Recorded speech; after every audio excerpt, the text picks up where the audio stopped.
Сонымен қатар біздің тілші әкімнің бай қуатты ағаларына қатысты сұрағынан жауап алды. Как известно, вся ваша семья занимается бизнесом.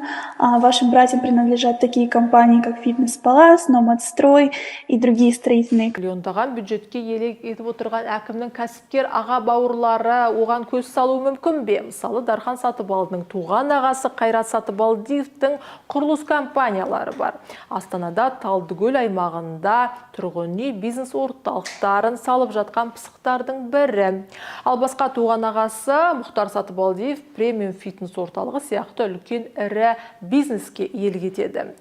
Ал жергілікті тұрғындар Қайрат Сатыбалдыны тіпті хан деп айтып кеткен көрінеді. Жалпы осылай шірген байлардың аға іні туған туысқандарының мемлекеттік қызметте шенеунік болғанына қалай қарайсыздар?